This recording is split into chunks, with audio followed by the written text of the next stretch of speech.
Hello, and welcome back to the Psych Legal Pop Podcast. This is a podcast where we talk about popular culture through the lens of an attorney and a therapist. I'm the therapist, Tess Brigham. And I'm Brooke Brigham. I'm the attorney.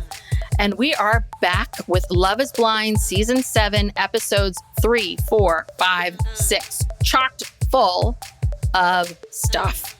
Yes. And boy, this season is really interesting. I was like, this was really fascinating to watch, especially if you've been watching Love is Blind from the beginning like we have. We've seen a lot of different groups of people and casts, and based on, before you see the scenes for the next couple episodes, based on how everybody was in Mexico, you would think these were the greatest casting people in the world. Mm-hmm. Because they somehow managed to make these amazing matches that maybe aren't as amazing as we think. But I think they listened to my advice and maybe everybody else's, which is you got to get older people. Mm-hmm. And I'm sorry, the youngest people there are the people that there's the most drama with. They're the messiest. Yeah. And there is something about people being older. But again, even the oldest people, we start to see some stuff for next, like, that are problems. So, but I do think that having older people does help. I really do. I don't think that necessarily means that Love is Blind and that you're going to be able to match people perfectly. But I do think that for some of these people, I think it helps. Yes. For some people. Yeah, I don't know. Because, once they get to Mexico, we've already seen one couple completely fall apart. And a couple more could be on the verge. So, I mean, I think maybe they I don't know how to explain it. Like, the pods, they're such a controlled environment, and there's so many things that you can't get away with, or you can't do, or you can't, it's not possible. You can only deal with what, and everyone's like, because they don't know what this person looks like, and they don't know if they have chemistry, and they're just not really sure. They're really on their best behavior. And I'm sorry, when they see each other in person, things totally change for all of them. Yes. Whether their relationship ends up, if they end up getting married or not, no matter what, things shift and things change, and they always have struggles, and some make it, to the end and some don't. Yeah. So, I think it seems like the age is helping, but I'm not really sure. It seems like they're talking a little bit more about how hard it is for them in the beginning, where it takes a little bit of time to reconcile the voice, like kind of put everything together in your mind of like, I fell in love with this voice, and now there's this person here, and this person seems like a stranger, but the voice is not a stranger. And I mean, I can imagine that must feel very weird. Yeah. Like, and that's a disconnect. The other observation, I might have said this off air, but in the first couple episodes, we learn about people and their family, their background. And it was like, so many people died of cancer. And I was just like, what is in the water out there? But it's like, I was watching, especially the pool party. I was like, it's like the DC area it's going to give you cancer, but it's going to make you real horny, because these people, they could not. They were like the horniest group of people I've ever met in my entire life. I mean, I don't know what happened in those pods that cooped them up, but these people were like, I was just surprised, because the groups have been a bit more chaste. Even the religious people, I think, are doing, even the ones that are like, I don't want to give my body to they're getting down. I mean, I was just like, they've been cooped up a long time. I know. I think that's good. Listen, if it was me and I was attracted to the person, I'm with you. I would do it too. I mean, what are you waiting for? You're going to get to, everything's moving quickly. Come on, do it. They've told each other they love each other. Let's go. Things about each other. If this is your fiance, like, I'm with you. I'm with you on all of that stuff. But I was just like, whoa, this whole group, they're funny. So anyway, those are my high level thoughts. High level. I really am enjoying this season and these people, and it's interesting. So there's a lot going on. Yes. Interesting stuff going on. Well, so I think we have to start with Leo the triangle, the continued triangle of Leo, Mm-hmm. Brittany, and Hannah, because I really hope everyone's watched up till episode 6, that you know that Leo and Brittany get engaged, but they don't go on the cast trip. And we'll And talk. also, Brittany does not say "I love you" to him. Yes, yes. It's a very reluctant. She accepts his proposal quite reluctantly, actually, and she never says she loves him. Yeah. Well, and so what we starting, episode 3, what we're seeing with Leo is Leo thinks he's completely in control. I think this is right. Leo thinks he's in control. Leo is racking his brain, of like, which one do I go with? Which one do I don't know. And like talking to everyone. And then Leo talks to this other guy. I think this David guy, I thought that was really unfair that Leo talks to this guy, David, and David, he's one of the other guys in the pods that we never see. David says that, Hannah, he said that when Hannah found out that he was 5'8" and she's 5'9", he said that she unmatched with him right after that. And I'm like, come on, David. Like, you don't know why she unmatched with you, but like, that's kind of effed up. Like, to throw her under the bus a little bit like that. I was just like, that's not okay. But the big thing right now is that Brittany, and I feel for her in this situation, which is that she's dated, she's a beautiful woman. She's dated famous men in the past, athletes. We've heard about this. And she said, those men had a lot of options. And I had to deal with all of these other women. And I've been dealing with this for a long, long time. And I didn't realize it was this deep. And here she is again in this situation where she's got this man who's saying, I think you're amazing. I love you. You're great. But there's this other woman. Well, and even more than that, he asks her what kind of engagement ring she would like. And she's like, well, are you only asking me? And he's like, oh, no, I'm also going to ask Hannah. Yeah. This guy's an idiot. Up until, the very end, what you're asking two. Okay. And I don't even know how to express this. She's like, well, I'm not going to answer that. If you're also offering it to somebody else, like it's actually quite crazy. By this point in the show, I've never seen this happen before on this show. Like a man actually he's, thinking about engagement rings for two people. You haven't even made up your mind yet. I mean, it's like, you're just hedging your bets. Well, Brooke, he's very wealthy. Shh, don't tell anybody. He's very wealthy. He can afford both rings. I'm so grateful that I can afford both these rings. I'm very wealthy. Please don't judge me for my wealth. But it's like it's like he's admitting that he's considering proposing to two different people and he hasn't made up his mind. Yeah. And at that point, Brittany should have been like, I'm out. Well, if you're not going to pick me, if you're not going to break up with Hannah and you're not going to pick me, then like, what is the point? Like he got her to this point in the relationship where she's invested all of this. And I mean, God, what he did to her was just shitty. Yeah. Yeah. Well, she does at this point, she does remind him that, she says to him, listen, I also can decide no.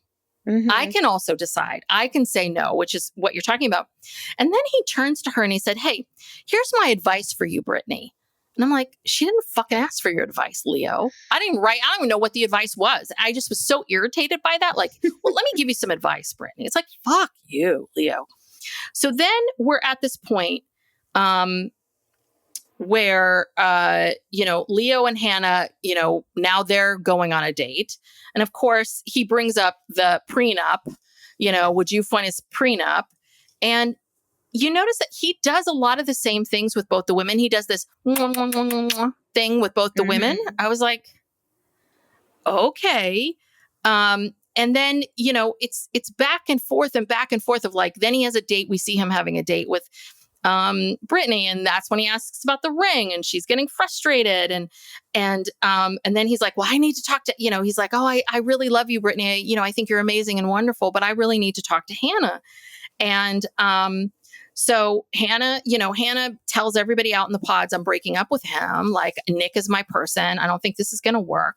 So Hannah goes in and tells Leo, I'm in love with someone else. And, she also admits, like, I was kind of bothered by the wishy-washiness, and he loses his shit. Yeah. He loses his mind because guess what? You are no longer in control. Someone made a decision because, Leo, you did not make a decision. Somebody made a decision for you. Right. And you don't like that. Well, and did we talk last time about how Hannah had broken up with Nick and then brought him back? Mm-hmm. Yeah. Okay. So she really, I don't think she ever, I can't remember when her feelings for Leo changed or what had happened. Mm-hmm. Because that was last week. Yeah. I also think, I think that I think she realized with Nick that she made the decision based on what other people thought. Mm-hmm. And that, and I think the fact that Nick has always been like, I like you, you're my number one, right. And that this guy has been wishy-washy. Right. It taps into a lot of Hannah's insecurities, which we'll see later with Nick, but a lot of her insecurities around her body and how she looks and all that kind of stuff. And I think, there was a big part of it. It was like, just like Brittany was like, I don't want to, this doesn't feel good to compete for you. Mm-hmm. And Leo really, I think, unlike other men who have been in this sort of situation where there were two, he really, really pitted. Like, it feels like he made this much more of a thing with these two women. Yeah, but what was than he it really needed to be? What did he want to hear or get from one of them to make him make up his mind? I don't think he knew. I don't think he knew. Was he just trying to get as much attention? I feel like he was playing a game, like, because you're like, why are you on this show? Mm-hmm. You're so rich, and you have this. Why are you on this show? And I think he just wanted to be on TV, and he wanted to have a dramatic storyline, and so he wanted this triangle because he worked at it. Yeah. He worked it till the very end. And then when it fell apart before he was ready, he freaked out.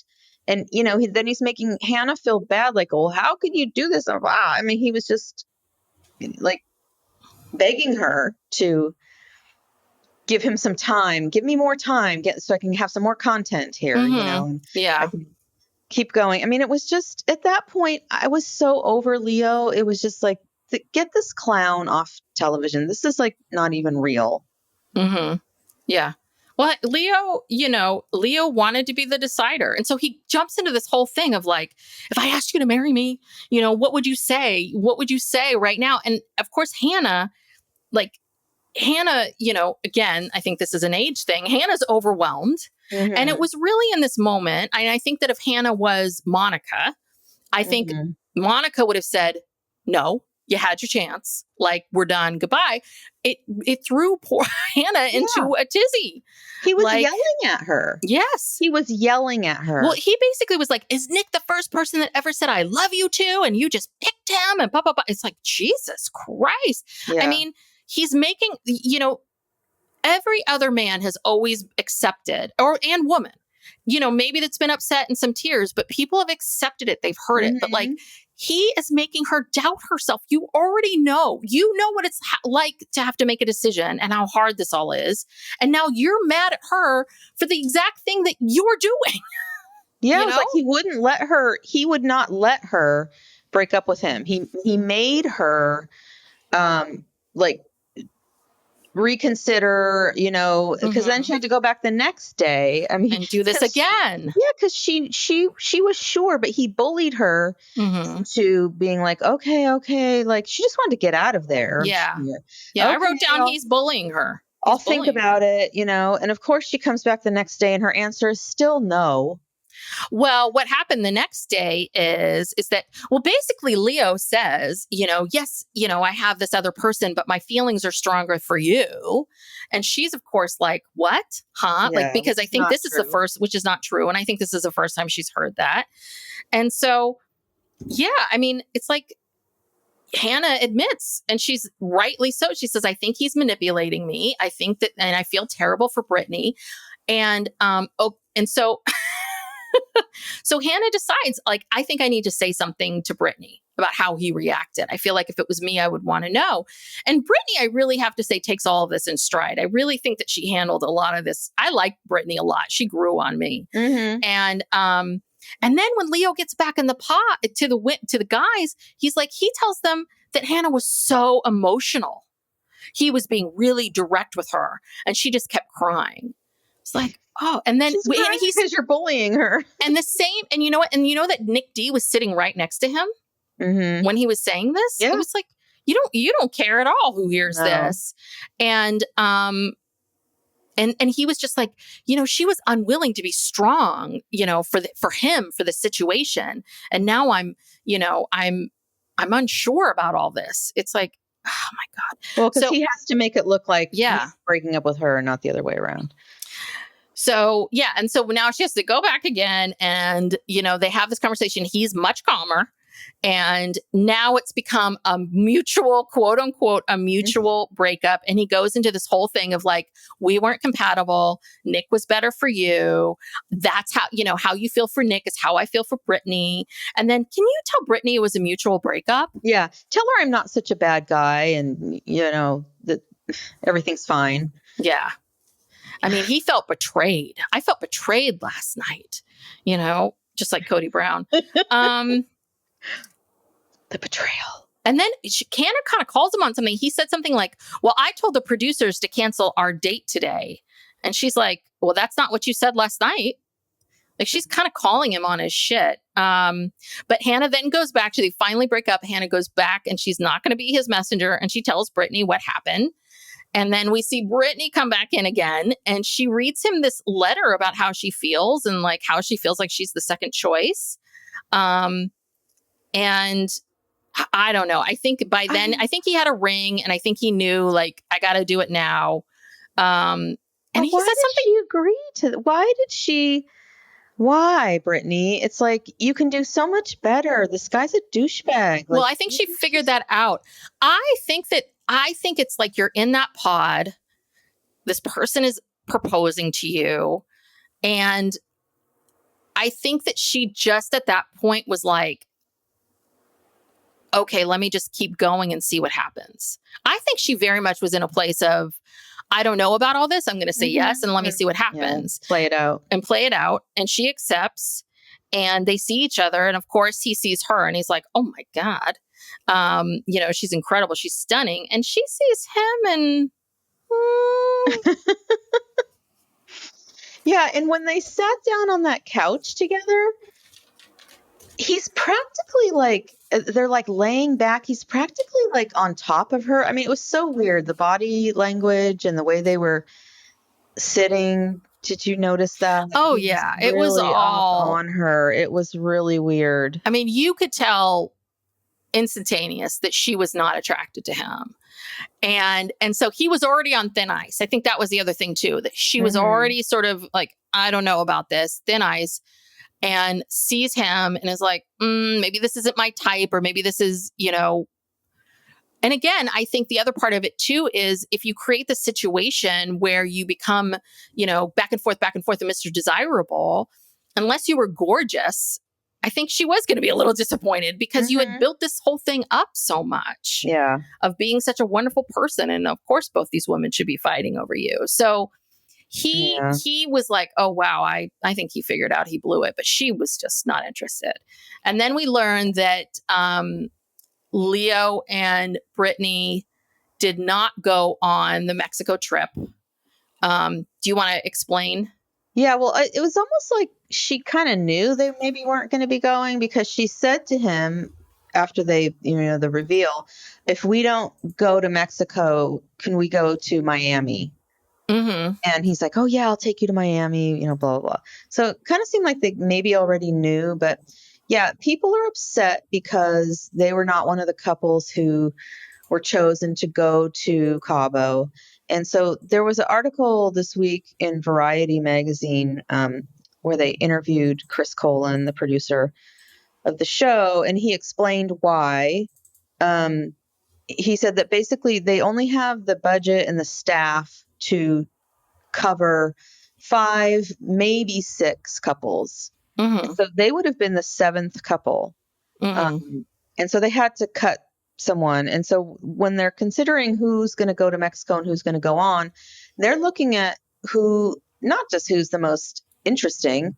I mean, they need to be interesting, but also who is going to, who has a good chance of actually making it to the altar, Mm-hmm. because that's the whole point of the show. Yeah. So you want these, and so he said that, they weren't a strong couple. Brittany never even said, "I love you" to him. Yeah. She barely accepted his marriage proposal. I think that they could see all of this coming, but in order for them to tell Hannah's story, Mm-hmm. they had to show Leo, Yeah. then Leo and Brittany. They had to show the whole thing. Otherwise, it wouldn't have made any sense. Yes. So, excuse me. So, yeah, why you may have seen a lot of them in the pods. That's why they made that decision. Yeah. And we'll never see them again unless they come to the reunion. You think Leo is going to come to the reunion? I think he's going to chicken out. Oh, yeah, he will. He's going to want to try to redeem himself. Well, yeah. And then the screen comes up and it says that they did end up they didn't go to Cabo, but they went to Miami. Mm-hmm. And then they broke up 2 weeks later. Yeah. So. All right. Well, and that's them. I'm sure they'll be back. They'll be back on the reunion. We'll see them again. But it was not a match. Yes. So where do we go here now? So I'm thinking we go to there's a lot of pod business that we got to finish before we get to Mexico. So Bowden, Marissa, and Ramses, because that's the other triangle that had to get itself worked out. This one was far less dramatic. Yeah. Basically, both the men, Ramses and Bowden. Okay.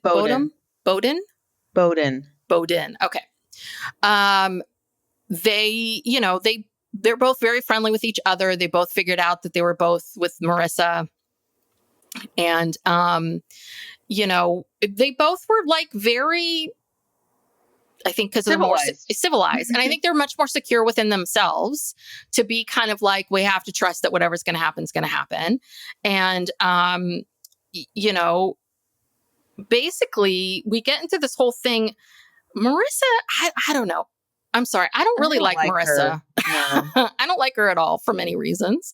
One is that she thinks that Adam Sandler is funnier than Will Ferrell, and that's wrong. I'm sorry. Adam Sandler's an idiot. I mean, I'm she's like, oh my God, he's so, she was saying something about Will Ferrell has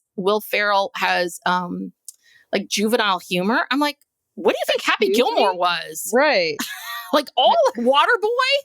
What do you think Adam Sandler's doing here? But I think, anyway, sorry, that just irritated me to no end. But then there's all these other weird things too with her where, she said that someone in the military would be a yellow flag, but she's dated a lot of people in the military. And she was in the military. Yeah. And she's dated a lot of macho men in the past. And, she's so giggly and goofy, and there's just kind of no there. Especially, I mean, I don't know, her conversations with these guys are so superficial. I mean, do we learn anything about her really deep? No, it's just kind of who are you? And she's just so giggly and immature to me. And then, and then comes up what you were talking about last time that I hadn't seen this episode yet. But basically, she finds out that Rams is a Cancer Leo, and that's it. She's made her decision. Yeah. She breaks up with Bowden. And that's it. It's over. I still don't. I should have searched, because I was going to search for what is Cancer Leo? I'm sure someone's written an article about it somewhere. But if we have any astrology listeners who can explain to us what that means. Yeah, I understand the rising and the moon and all that, but I mean, what is that combination? Yeah. Yeah. She acts like it's this rare combination. And or her, I guess. Or some astrologist said to her, you need to go find a Cancer Leo. Search for that person. Yeah. We needed more explanation. Yeah. On it. That's what we would like to hear more about, Marissa. Of all, the rest of this crap we don't care about. Yeah, if you know so much about this, and this Yeah. is a big deal, explain it to us. Give us something.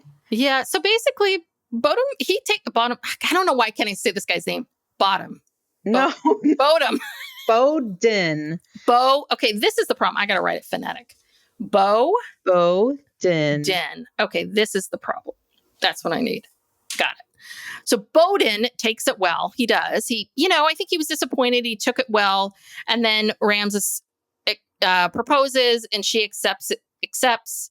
They see each other and they're like all over each other. And it's interesting because when you see them together, you're like, yeah, you two look like a couple. Mm-hmm. There's a lot. Yeah. And it's interesting because I was wondering how she was going to, how she was going to feel about, because they both look very different. Very different. And so it was a little bit like, okay, because if they're the same person in the pods, then now their looks do make a difference. Mm-hmm. And it's interesting if she had gone with Bowden, if she saw Ramses later, if she would have been like, oh my God, he's more my type. Yeah. But she admits that like all her life, she's been dating these kind of big, more conservative guys, no one like Ramses, but she's like, I'm more attracted to this guy. I'm more attracted to this kind of person. And so in that way, I felt like, okay, maybe Love is Blind is working for some people because you wouldn't have approached him otherwise. Yeah. So, and then, is there much, when it comes to them in Mexico, there's not much to report. Well, they have a lot of sex. Yes, that much we know. They had sex, right after dinner the first night, or before dinner, or whatever it was. Yeah. Yeah, they're very hot for each other. And I don't know, maybe we can talk about Mexico separately. Like, let's finish going the pods, the couples, and then we'll talk about what happens when they all get to Mexico. Yeah. Okay. Well, so Taylor and Garrett, I'm going to put aside because they're done. Yeah, they were the first to get engaged in them. Yeah. Okay. Yeah. And then, let's go to Ashley A. and Tyler. So, and I have to say, I'm getting a little bit of a crush on Tyler. I like Tyler. Yeah, Tyler. He's cute. So far does not seem problematic. No. He seems just genuinely, I don't know, just kind of happy, content. He loves Ashley. He's, ready to get married. The reveal goes well. They're attracted to each other. Yeah, I don't know what else there is to report. I mean, they've pretty much from day one just been together. But, we talked about this last time about how she's very good. I think he likes that, she's a good listener. She listens to him. But, we really haven't heard a lot from her. Mm-hmm. I don't really know much about her. Or she doesn't really talk. And I think maybe that's going to become an issue. Like, if she starts, if and when she starts talking, I don't know. I mean, so far, everything's been really good with these two. I mean, he was very attracted to her, and he was like all over her on that carpet. And you noticed because she was wearing a very revealing dress, and he kept sneaking peeks, and then she was getting mad at him. I'm like, honey, you can't wear that dress. I'm with Tyler on this one. But yeah, I mean, I don't know. So far, they've been good. So that's them. It's going a little too smoothly. Yeah. Something will happen. Yes. We'll see. And then we have Stephen and Monica, who are, very much in love, though she does admit that she has a doll that she sleeps with, which Monica, I cannot figure Monica out. Yeah. She is a weird one. I cannot, in some ways I think, oh, okay, this is who you are. And then other ways you're like, oh, I wouldn't expect you to say that or for your reaction to be like that. Interesting. Yeah. She, to me, seems very tightly wound.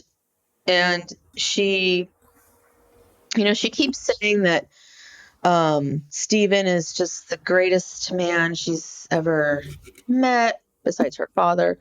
You know, he's just wonderful. He's just amazing. He's just perfect. But I kind of feel like, I'm not, are you just saying that? I'm not feeling it. Like she's saying it, but I don't know if I really feel it from her. I think she's kind of forcing herself a little bit. Well, I think that, I think a couple things. I think that she's someone who, she's 36. She's one of the oldest people here. We saw her in the beginning of episode 1, where one guy hears that she's 36 and is already like, ooh, that's old. So she's already feeling like, I'm quote unquote old. And so I think she's already feeling that. And I think that Steven would listen to her, and he was so kind and very loving. And I think that that's something that she'd been missing from all these other relationships. And again, what we talked about in our preview was just how it just seemed like all these women had been just beaten down by love and by relationships. And so what we've seen a lot of with these women is a combination of either feeling like what I want, what I need is not important. Let me just give you everything that you need, which is a little bit of the Ashley A. Tyler thing of like, let me be there for you all the time. Or there's like this, the standards are so low. Yeah. It's, and Monica's a beautiful woman. So it's a little bit of like, how did we get here? She's great. So, and I think she also feels that too. I'm sure she's like, I'm great. Why isn't this working? I don't know. Yeah, I don't know about them. I think they're going to run into some. Yeah, we see that later. But they propose, they get engaged, they see each other, they hug and cry. He thinks she's beautiful. They're cute. They're very, very cute in that moment. Like, she does a little twirl for him. He does a little twirl for, a funny little twirl for her. And he was into it. He liked her. So there's more stuff about them in Mexico. And then we have Tim and Alex. And so, basically Tim gives Alex this bracelet that one of his sisters gave to the other sister. So it's very, very special. And that's a big deal. Both of his sisters have died. Passed away. Yeah. So he proposes, and then they see each other. Alex does say that she's a little nervous about how she looks, but he thinks she's gorgeous, loves the way she looks, thinks she's amazing. And this is what I wrote down. I can't tell if Alex hates Tim or not. I know. Do these two hate each other, or do they love each other? I don't like Alex. I think she's very immature. I think she's 32, but like 22. Exactly. She acts like she hates him. Yes. That's the whole time. I'm like, so is this kind of their thing that they kind of like each like to give each other kind of tease each other and give each other a hard time all the time? Because, Tim's got like a kind of a forceful personality. And I think Tim says this many, many times. He does. He's not shy about this. He says he likes things a certain way. He has his opinions. He has his beliefs. He likes things a certain way. And I think that he is someone who also kind of likes to tease. And that's maybe his love language, is kind of teasing and ribbing. And I think that takes a certain personality to be with him. And I think you need someone just as strong as Tim to be with Tim. Like, he needs that. And I think he thought Alex was that, but I don't think Alex is that. No, she can't take the teasing. And I think her response is to be a bitch back. Yes. And I think he thinks she's teasing back. I think he thinks this is part of the game. And I think she's like, no, this is not part of the game. I'm pissed. Yeah. Yeah. Well, when they get to Mexico, things really go sideways. And then finally there's Hannah and Nick D. So Hannah picks herself up off the floor after the Leo debacle. So they say that they're in love with each other. He proposes. She says yes. They see each other. It's interesting because when they see each other, so basically Nick was so cocky and so like, I played football and I wanted to do this and that. So she assumed that he was this like 6'4", huge, 250-pound guy. who would be like gorgeous and Yeah. Nick's She thought cute. she was going to get Travis Kelce. Yeah, I think she did. Yeah. I think she did because they compared themselves to Taylor and Travis at one point. Yeah. It's like, no, you got someone much smaller. And again, He was a punter. He was a punter. And I also want to say there are men that are 5'6" in the NFL, like, and that are great players. Like, not everyone's huge. And usually punters and kickers are smaller. They're smaller. Yeah. And he's not 5'6". What? He's probably like, no, 5'8". He's 5. He's tall. Like she with heels is this. If she's 5'9" with her heels, I think he's about 6. I think he's probably 5'11" and tells people he's 6 feet. Okay. So what is that's tall. About? That's tall. But I think she thought he was going to be different. Again, I think it's like wrapping your brain around what you were expecting. Mm-hmm. And I think, this is my theory about Hannah. I think Hannah's very angry at Nick because I think Hannah feels like you made me feel insecure about myself. You put yourself out there as being someone so amazing and so gorgeous and so that you made me feel bad about it. And then you show up and you're none of those things. Mm-hmm. You're not as great as you claim to be. Mm-hmm. And it's a little bit like, hold on, Hannah. But he's the same person. He's the same person. Well, no, but it's like he's the same person, but at the same time, yeah, okay, he came across cocky, but all of those other things, like, yes, I will give you, he came across cocky and that's it. Like, you projected the rest of it. You projected that you heard football and that he would be huge. You projected that someone this cocky has to be gorgeous. You did all of that, not him. He really didn't. Like, he came across one way. He, I think, figured out really quickly that wasn't going to work because I think he's very insecure. And I think that when he figured out, I need to be real with people. If I want this to work, I need to be real. So he started to get real. And now you're mad at him. Mm-hmm. But anyway, I mean, he thinks she's great. Yeah. So all of these fears that she had were not there. You could tell she was very disappointed in how he looked and really trying to be happy about it. But yes, she was kind of struggling. Yeah. So that's all the couples before in the pods. And actually, I think is this a record for Love is Blind? Love is Blind season 7 had 7 proposals and 7 proposals and 7 acceptances. And that's the biggest they've ever had. Psych Legal Pop will be back after these messages. Well, on camera, but we know that there's a bunch of people who we never even see. They never even make it, they just can't cover everybody. So, again, the only reason why they covered the Leo thing was because they had to explain it. Otherwise, we wouldn't have seen them if they didn't get chosen to go to Mexico. They don't show the people who don't get chosen. Yeah, I guess so. Go to Mexico. Maybe it isn't a record. Who knows? We don't know.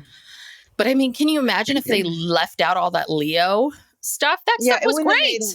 It was good TV, and it wouldn't have made sense. Yeah, because Hannah, she sends Nick home, and then she's like, "Oh, wait a minute, come back." Yeah. Well, but also, even if they weren't going to tell the story of Hannah, like, even if that was going on with someone else, it's a good story. Like, it's a story worth telling. Yeah. Anyway. So should we go right into Mexico and let's go into Mexico and talk about the couples here, and then we can talk about when they all get together. So where do you want to start? You want to keep going with Hannah and Nick D? Sure, we can keep going with them. I guess I don't have to call him Nick D anymore. Yeah, just Nick. He's just Nick. He's the only Nick there. So yeah, they're having sex, although for some reason Nick didn't want people to know. But you do know you're mic'd up, Nick, right? You do know you have a mic on, and that if you whisper to her, "Don't tell anybody we're having sex," they're going to pick that up. Yeah. Right? It's like, do you not understand how this works? Or he must think that, like, the producers, they'll do me a solid. I'll tell them to cut all that out. It's like, oh, no, they're not. Also, why does he want to keep this a secret? I don't know. No, Brooke, he has a brand. He has a brand back home. Did you not hear about his brand? Oh, I forgot about his brand. Yeah, that alone, if someone told me they had a brand, that's a red flag. I'd run. Well, what is his brand? I don't know. I don't know. The 20-something-year-old version? I don't know. I have no idea. So, yeah. Okay. So this is where You want to talk about the duck? Hannah's crazy really comes Yeah. in. Yeah. So she's already kind of not being really nice to him. I feel like I mean, yeah, they're having sex. I guess they have chemistry. They're whatever, but I don't know. She's just so immature. Anyway, they're sitting on the beach, and there's a bunch of these like blow up duck swan type looking like hobby horse kind of Yeah. thing where you sit on it like a kid's toy where you sit on it and you bounce around, and they're just all lined up there, and he's like, I'm gonna go ride that duck, and she's just like, no, you like, that's stupid, and he's like, come on, she won't, Yeah. so he gets up and he goes over there, and I don't know, he gets on the duck, and I don't know if this is a plant or this is just random. This woman comes up, little, like a little older woman. Not 60, Nick. I don't think that woman was 60. No, she F wasn't you. 60. It was hard to tell. It was far away. We didn't have I want to say she listen, she could wear a bikini and she looked good. So she was like in a bikini. I bet you she was like mid 40s. That's not 60. Yeah. Anyway, keep going. Yeah. 60. He's like, she's just an old lady. So she comes up to him and she's like, I forget how it happened, if he invited her to ride the ducks with him. I think she jumped on. She initiated it. She said she jumped on the ducks, said, hey, let's ride. And then they rode and then together, like they just kind of had a race. Like, let's race these ducks. They were on separate ducks. It's not like she got on him, like on his and she's cuddled up with him. She gets on the one next to him and they kind of ride literally like 5 feet. Yeah. Because it was kind of hard to do in the sand. Mm-hmm. And they're just laughing. And Sourpuss Hannah is over there, under the umbrella, just like, with the sourpuss look on her face and all pissed off and upset. Yeah. And, jealous of this woman. I don't know. And the woman looks at Hannah and sort of like, what's wrong with her? Mm-hmm. Well, she said something to the effect of like, don't be jealous. Don't be jealous. Oh, don't be jealous. And in that moment, Nick kind of, which is, I think, exactly how I would react, if I was in the same situation. I think Nick was just like, ha, ha, ha. Yeah, okay, fun. Bye. And she walks away and he walks back to Hannah. And Hannah's pissed because, and we learn later, she talks about this, that it was because when the woman said, oh, she's jealous, that in that moment, she wants Nick to turn to her and be like, don't talk about my fiance that way. How dare you disrespect her? It's like, exactly. But you're saying, well, you're like, yeah, he needs to read the room. I'm like, what do you mean read the room? Reading the room means that you don't yell at some person that just walked up here and walked into your shit. I mean, I'm sorry, but I don't think it's disrespectful to just be pleasant to someone and be like, ha ha, okay, goodbye. Like, Nick didn't ask for any of this. And I think this tells you a lot about who they are and how they feel about themselves because, Nick's cockiness, I know, can be a little bit annoying, but I think Nick likes himself. And so Nick feels comfortable enough being goofy. Mm-hmm. And that's the thing that shows you Hannah's immaturity, because in that moment, she could not handle him not looking cool or them not looking cool. Right. Her not looking cool. She didn't even want to do the ducks. No, then she was mad that he went and did it and he looked stupid, according to her. And then had the nerve to then this woman has the nerve to come over and he doesn't even defend me. Yeah. I mean, she calls me jealous. And this is a high school fight. This is a high school couple fight right here. Exactly. This is it. Yeah. And she even embellishes it when she's telling the girls about it later.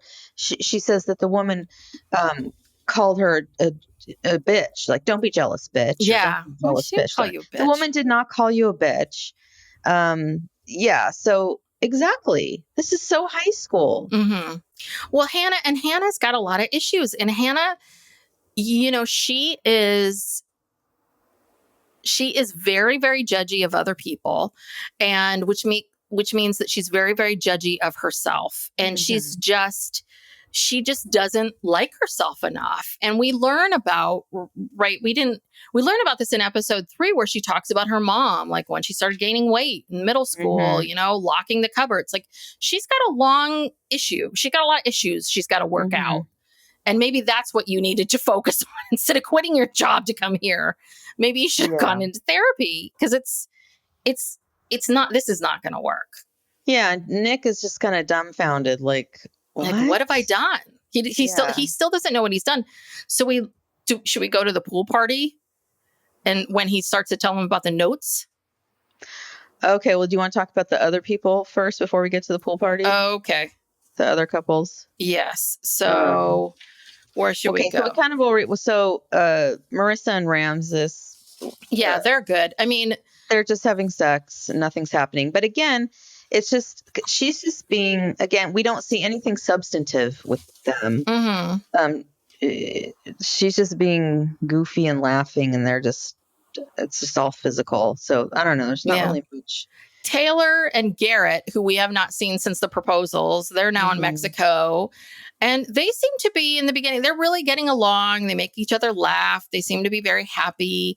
They're having a lot of conversations about, like, because they're both two ambitious people. They both seem to have jobs that take up a lot of time and energy. Mm-hmm. And, Garrett, he says, like, in the past, I wasn't willing to give up my job or my ambition for other people, but I'm willing to give it up for you. I'm willing to give it up now. And I recognize that.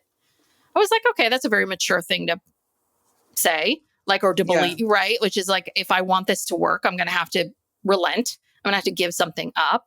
And that's something you don't see a man doing as much as women do. So they seem to be good, though. Things start to get a little complicated in the previews for episodes 7 through 9. Well, yeah, they go paddle boarding. They both have gorgeous bodies. Yeah. They're two gorgeous people. Yeah. For a physicist, he really is in good shape. Yeah. He works out and that sleeps with tape over his mouth. Although, that was weird. Scotch tape. I don't see how that would keep your mouth closed. I don't know. That was so, but you could see the banter and the connection between the two of them. I mean, it was really funny, like to watch that. Yeah. But tape over the mouth, is that supposed to help you with snoring? Because I'm going to start taping Steve's mouth shut if I can do that. Yeah. I think I've seen these. Yeah. I've heard about these products. Mm-hmm. Yeah. With the tape over the mouth for snoring. But they're not having sex, apparently. I thought they were. Because someone said at the pool party that everyone was having sex except for them. I thought that's what they said. Anyway, so that's them. Let's go to Ashley. I should stop saying Ashley A. Ashley and Tyler. Yeah. Yeah, they're just having a great time. Their dynamic is still the same. And, they're in a hot tub. And for some reason, she's wearing this, like, I don't know if she feels self-conscious about being in a bathing suit, but she's got this bikini on, but then over it, it's it looks like a little robe she's wearing in the water. It was kind of strange, but yeah, it's kind of the same. He just talks and she just listens. Yeah. Well, yeah, they were talking about the whole sex thing. And, it's funny because what I wrote down is Tyler is ready to bone. Ashley isn't ready.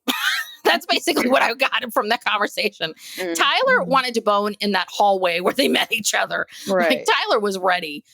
But they talk a little bit about how their family will react to them being engaged. And that's kind of it. They are having a great time. They're going to cooking lessons. They're doing this. They're doing that. Like, again, who knows? Who knows what's going to happen? Something's got to happen. This is too much. And then we have Steven and Monica. And so this was the part where I thought things were kind of strange. I mean, they are like so in love. They're constantly, telling each other how much they love each other and they're having such a great time. And she talks about how she's always in the past been focused on a man who has like Ivy League education and how much money he has, like the stature, what he's bringing. She says that, she now sees that she's been waiting for someone like Steven. And she's like, he went to like a 2-year school. He's an electrician, which, again, electricians make good money. Like, that's a good job. Mm-hmm. So, but she just said I think that she feels grateful for the experiment in general because, she never would have. She would never have picked this guy. Yeah. But then they go to get acupuncture, and he's never had acupuncture before. So she has. And then it was just kind of weird because she's like putting one of the needles in and she's like, this looks like your boner. And I'm like, they keep talking about his boner. I'm like, can't this acupuncturist just work? I felt for that acupuncturist. It felt like sexual harassment. It did. It was wrong. And I was just surprised of all the people. Monica, like this guy doesn't need to hear this conversation. Right. I would be livid if I would be like, Jesus fucking Also, Christ. Yeah, why are you resistant to the boners? Now? Why are you talking about this? Yes, it was. And that's the part that's very like, I would not think that Monica would feel comfortable talking about these things, but she's very comfortable sexually.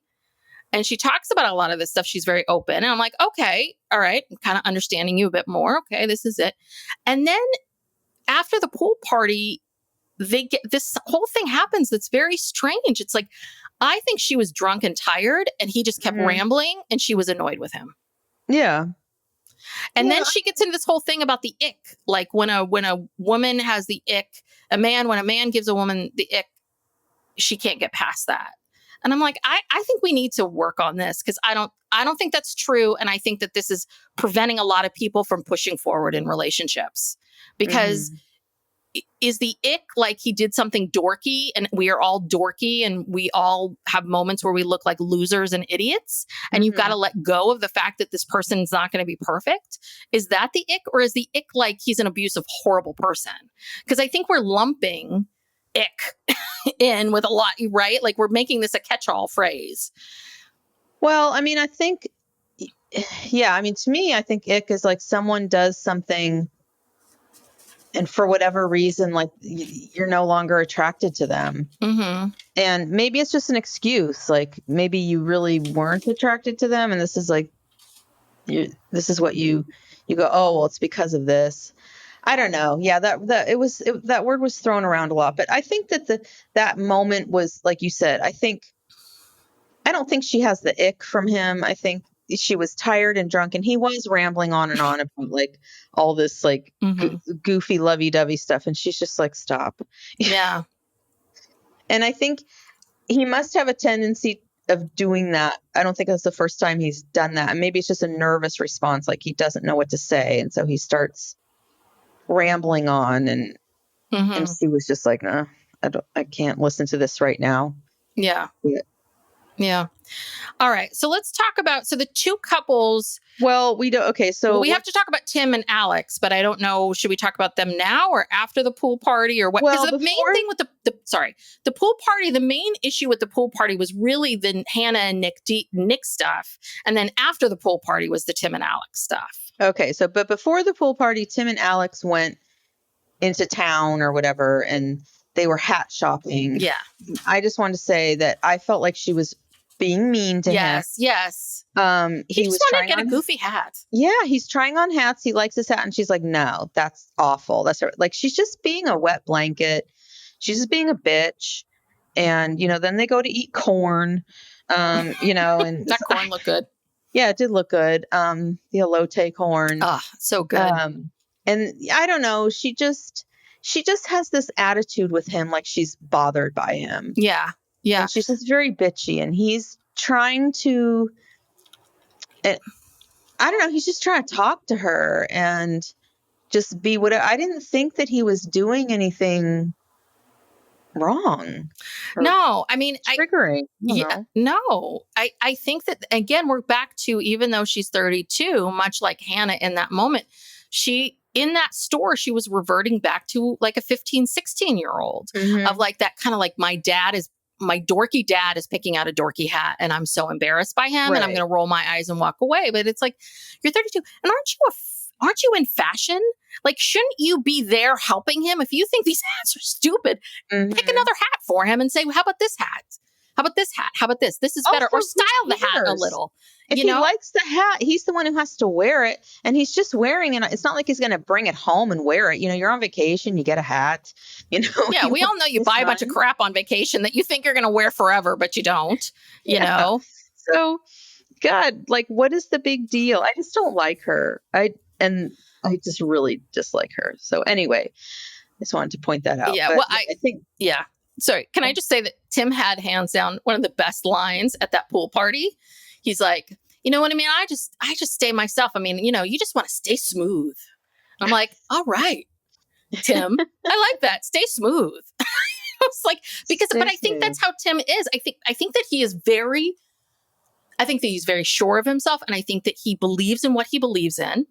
And all of those things. And I think he is probably a stubborn person, but I do think that he is a mature person and more of a thoughtful person than she is.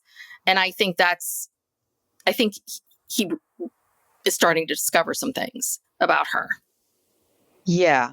I think he's the type of person who has zero tolerance for drama, and he will just remove himself. Mm-hmm. I think he's had a lot of drama in his life, and he won't do it. Yeah, exactly.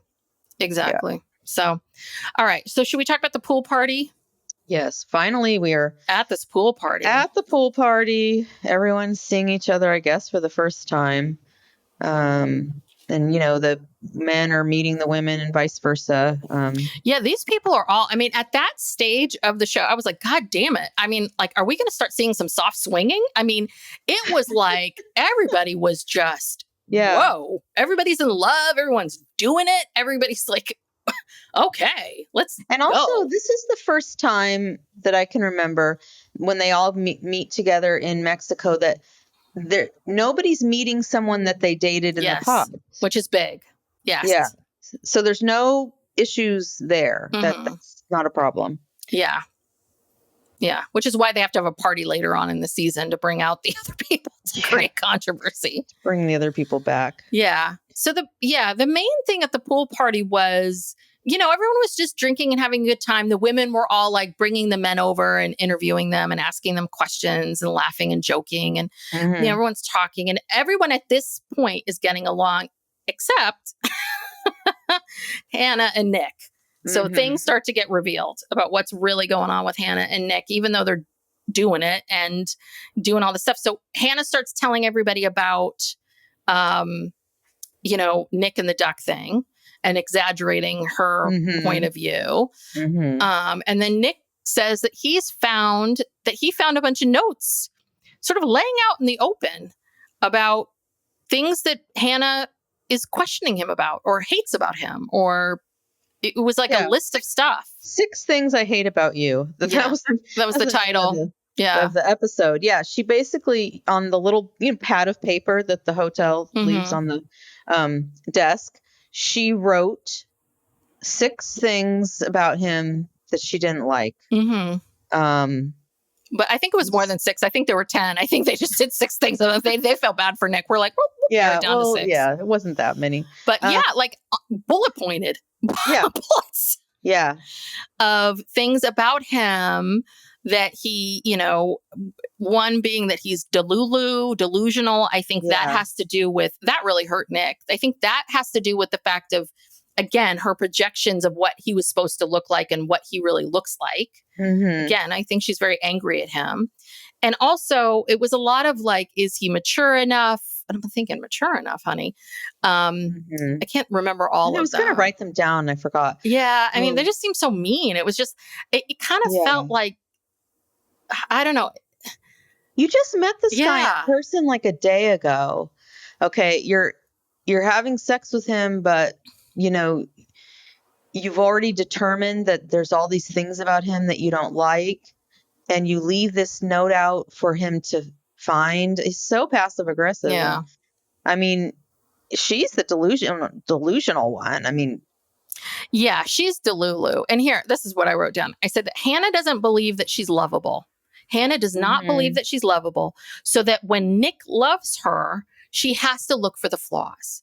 If this man loves her so unconditionally, the way he does, then there must be something deeply wrong with him.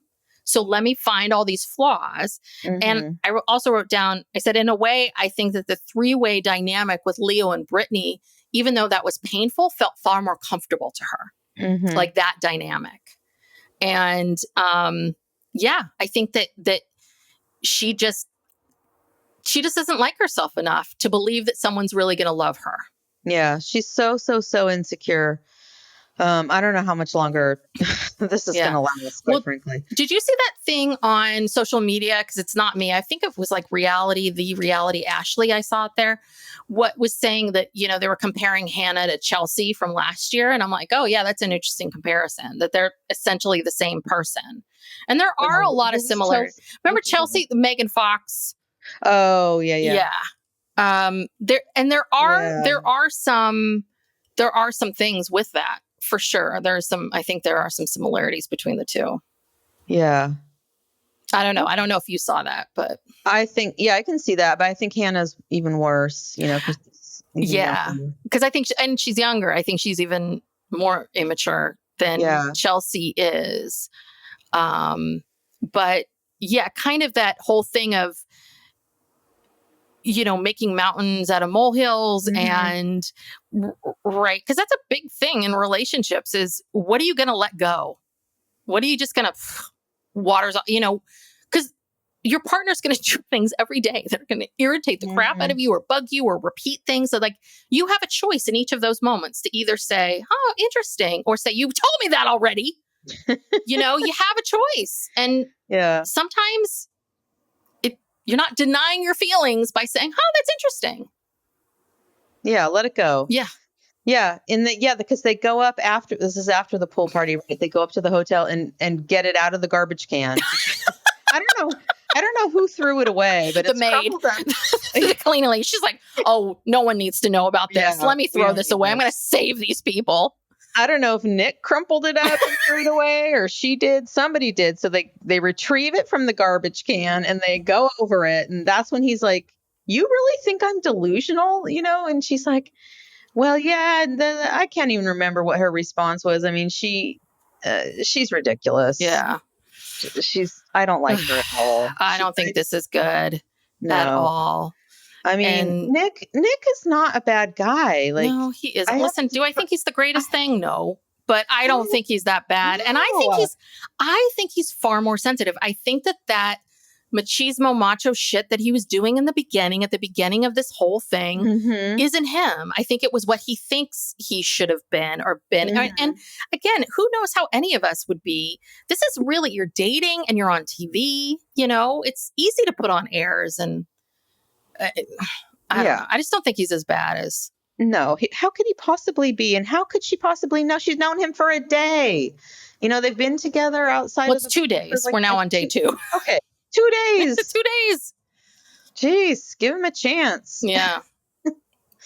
Yeah.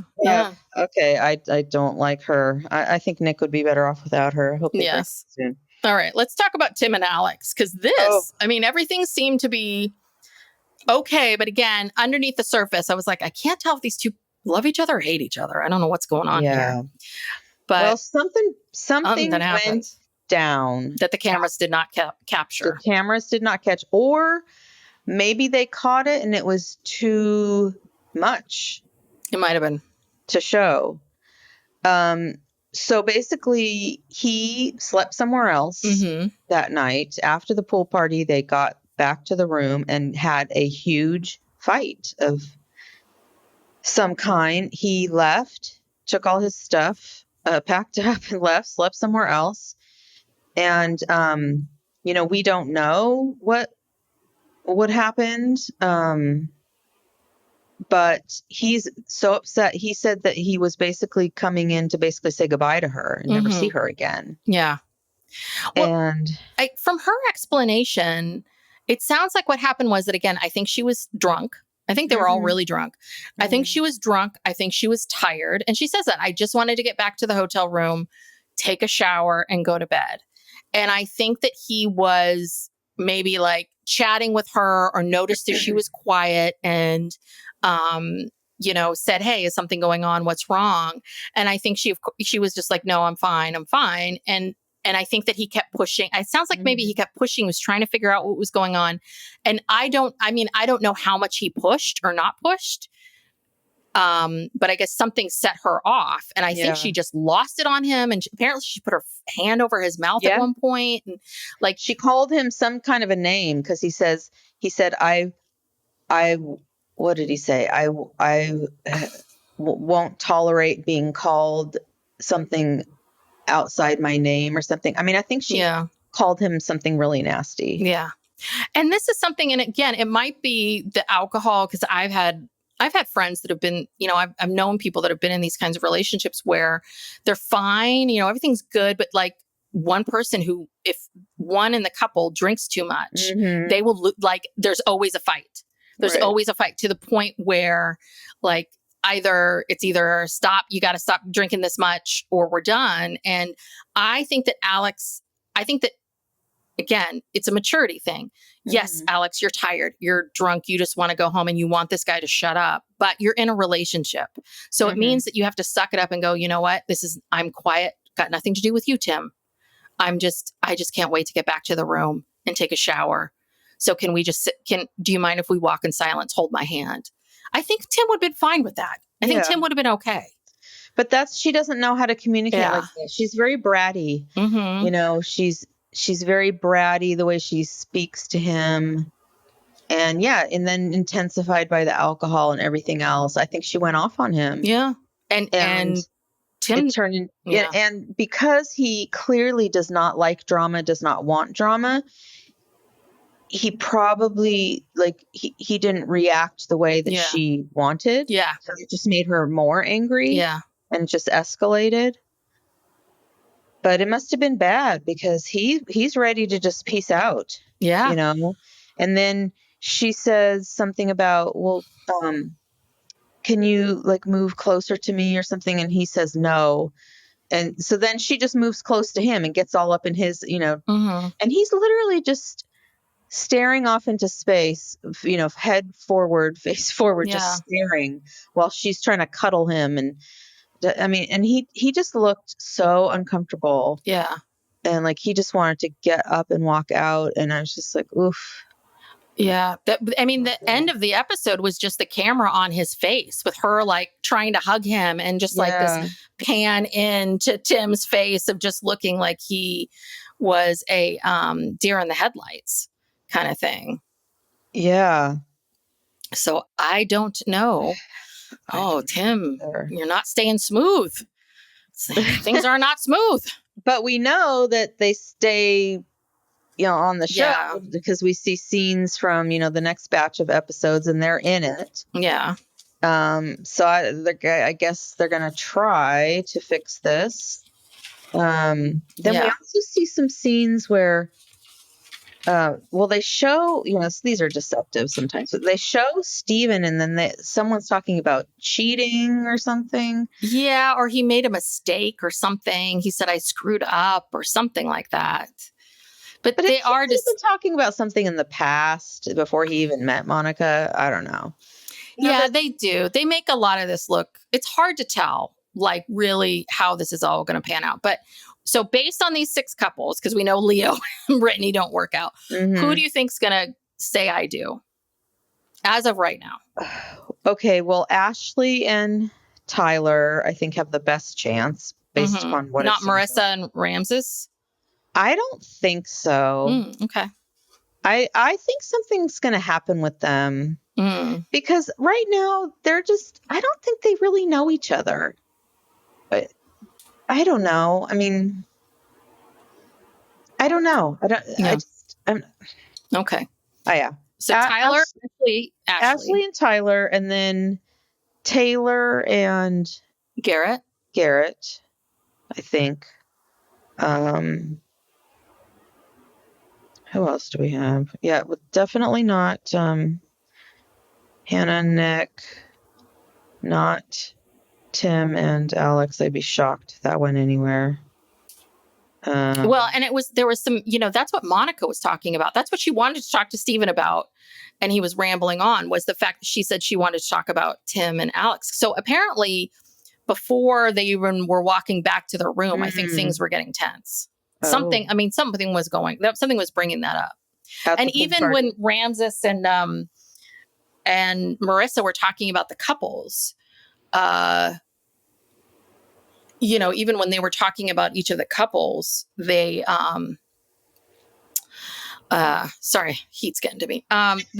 Sorry, it's very hot here in the Bay Area. The heat's getting to me. When they were just talking about all the couples, they didn't think that the two couples that they thought were most in trouble were Hannah and Nick and Tim and Alex. Okay. I believe. Yeah. Yeah. So yes, Ashley and Tyler, Garrett and Taylor, and Monica and Steven. Do you think they'll make it? Possibly. I think those would be my three. Yeah. I don't think no Hannah and Nick, no Tim and Alex, and Marissa and Ramses. I would put my money on them now, but I get what you're saying. I could see maybe them getting to know each other, letting the sex haze fall away, and then going like, oh God, what are we going to talk about now? But they seem to really be into each other. So I don't know. Yeah. I don't know. I mean, I don't know. It kind of seems a little too compatible or something. Like, I don't know. No, I feel like I don't know these people as well. Like, I really don't know Marissa. Like, she just, I don't understand her. Yeah. And Marissa and Hannah were the closest in the pods. Because we see that Hannah goes, I got to tell Marissa everything. Marissa's my girl. And I think that tells you something too, that, Marissa isn't hanging out with, I think she likes everybody and everyone's friendly, but, her closest person is the youngest person there. Yeah, that's what I feel. I feel like Marissa just seems very young to me. She seems just really flighty and young, and maybe, but yeah, I just feel like there's no there. And with Ramses, I think there's more there. I think he's like deeper. And I think maybe he's projecting things onto her that she doesn't really have. Because he wants to see it. Yeah. Yeah. That could be like when he said she gives space to hold my masculinity. I mean, like statements like that, you're like, okay, really? See her. What does that look like? Yeah. What does that look like? What does she do? What exactly is she doing to hold your masculinity for you? I don't know. I don't get it. Yeah. There's definitely there's definitely something here with masculinity and the military and all of this stuff. There's like some kind of theme. We talked about that last time that keeps coming up over and over again. Yeah. So anyway, well, I'm excited to see 7 through 9. Yes. Well, we got through all that. We got the couples. We're off to the races.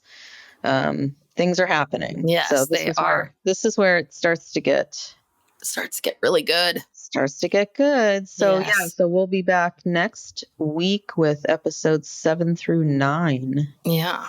And thank you so much for tuning in. There's lots of different ways that you can support us. You can give us a 5-star rating and review. You can follow us. You can tell a friend or 2 friends or 10 friends about the podcast, spread the word. And if you want more of us, we have a Patreon, patreon.com/PsychLegalPopPodcast. We have a weekly bonus episode and true crime and, you get our legal and mental health analyses of things and then ask us anything. You can ask us legal or mental health questions. Yeah, so go check us out over there. We'll see you all next time. All right, bye. Bye.